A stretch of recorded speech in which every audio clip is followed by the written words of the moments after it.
Hi friends, ஐநாறு துணையில் நாளைக்கு என்ன நடக்க போகுதுன்னு பார்க்கலாம். வாங்க வீடியோக்குள்ளே போகலாம். நம்ம சேனல் இன்னும் சப்ஸ்கிரைப் பண்ணாதவங்க சப்ஸ்கிரைப் பண்ணிக்கோங்க. எல்லாரும் வேலை கிளம்பி போனதுக்கப்புறம் நடேஷன் மட்டும் அந்த புதுசாக பல்லவனோட அம்மான்னு சொல்லி வந்திருக்காங்க இல்லையா, அவங்ககிட்ட பேசலான்னு சொல்லி வீட்டுக்குள்ளே போகிறாங்க. அப்போ அந்த அம்மா வாங்கோ சாப்பிட்றீங்களா அப்படின்னு கேட்குறாங்க.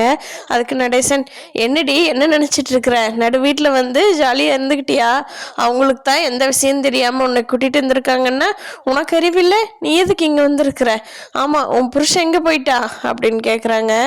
என்னை மன்னிச்சிருங்க, நான் கொஞ்ச நாள் இங்கே இருந்துட்டு போய்க்கிறேன், அவங்கெல்லாம் என்னை பல்லவனோட அம்மானே நினச்சிட்டு இருக்காங்க, தயவு செஞ்சு நமக்குள்ள முன்னாடி நடந்த விஷயத்தை எதையும் அவங்ககிட்ட சொல்லிடாதீங்க, கண்டிப்பாக என்னை இந்த வீட்டில் வச்சிருக்க மாட்டாங்க, நான் பல்லவனோட அம்மாங்கிறதுனால தான் அந்த பொண்ணு சோழன் உங்கள் பையன் 2 பேரும் எல்லாருமே நல்லா பார்த்துக்கிறாங்க என்னைய, நான் இந்த பாசத்தோட இங்கேயே வாழ்ந்துக்கிறேன், தயவு செஞ்சு என்னை இந்த வீட்டை விட்டு அனுப்பிடாதீங்க அப்படின்னு சொல்கிறாரு நடேசன்.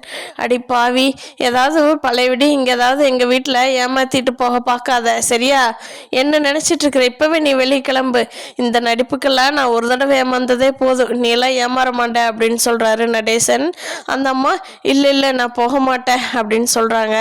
அதுக்குள்ளே நம்ம பாண்டி கடையிலிருந்து வந்ததுனால என்ன அவங்ககிட்ட சண்டை கட்டிட்டு இருக்கிறீங்க அப்படிங்கிறதுனால நடேசன் வெளியில் போயிடுறாரு.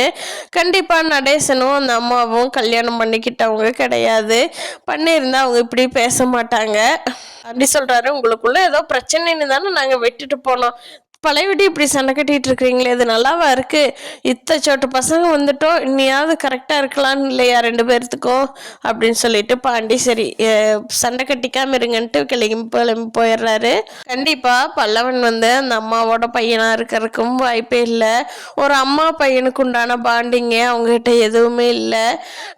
பார்க்கலாம் ஃப்ரெண்ட்ஸ், நடேசனுக்கு அந்த அம்மாவுக்கு எப்படி தொடர்பாச்சு, பல்லவனை எங்கேருந்து எடுத்துக்கிட்டு வந்தாங்க, அந்த அம்மா இங்கே நடேசன்கிட்ட ஏதாவது போய் சொல்லிட்டு இந்த வீட்டில் தங்கினாங்களா அப்படிங்கிறத நீ வரப்போகிற நாட்களில் பார்க்கலாம் ஃப்ரெண்ட்ஸ். இந்த வீடியோ பிடிச்சிருந்தா லைக் பண்ணிக்கோங்க. நீங்கள் என்ன நினைக்கிறீங்கன்னு கீழே கமெண்ட் பண்ணுங்கள். தேங்க்யூ.